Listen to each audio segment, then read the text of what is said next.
Saat sedang makan siang, bapak ini terdiam.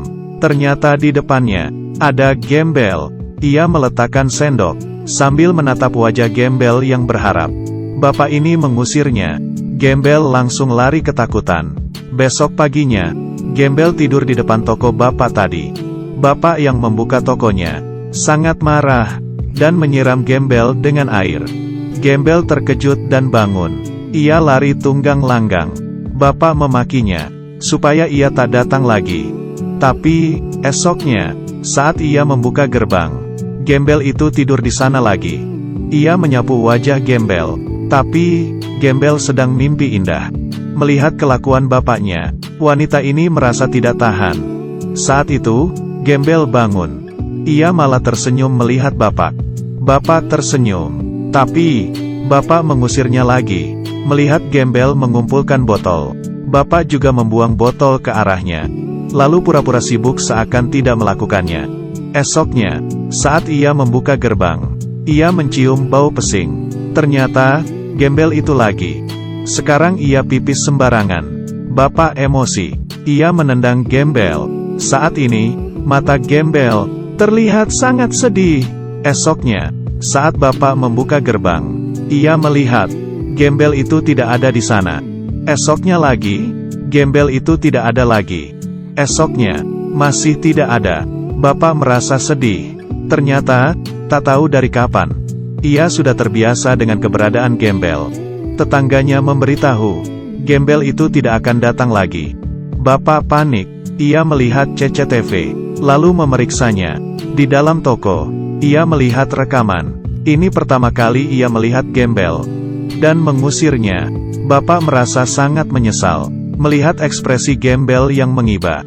Bapak mulai memeriksa malam di mana ia pergi. Sebenarnya ada apa? Ternyata, setiap hari Gembel membantunya memungut sampah di depan toko.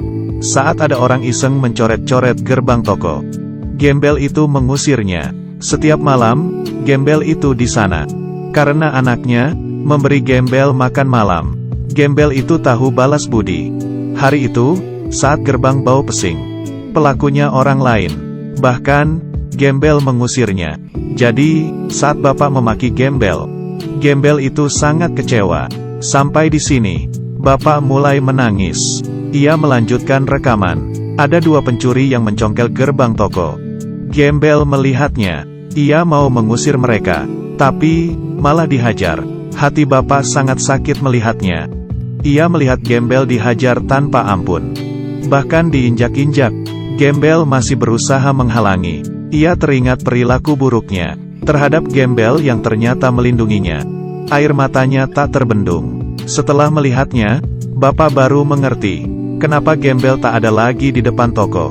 Hal itu ternyata membuat pencuri marah, lalu menikamnya dengan sebilah pisau. Demi balas budi, gelandangan akhirnya ambruk. Sejak saat itu, ia menghilang.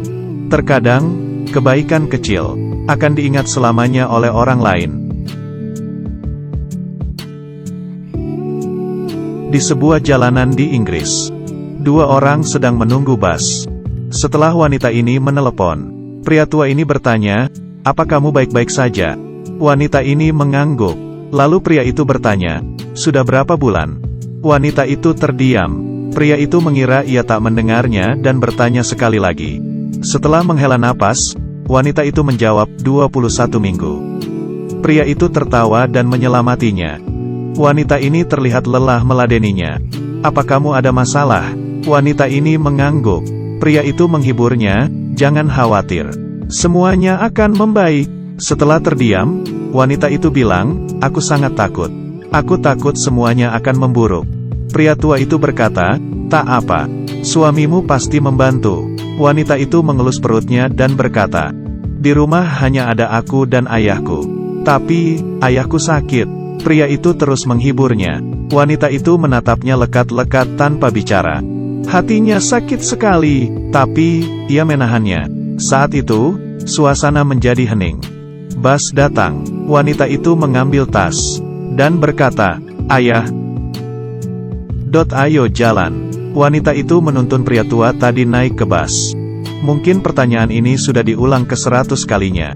Tapi, Wanita ini masih menjawab ayahnya. Meski aku sudah melupakanmu, tapi aku tidak akan lupa mencintaimu. Oke, cerita hari ini sampai di sini. Aku Kaki Minyak, sampai jumpa.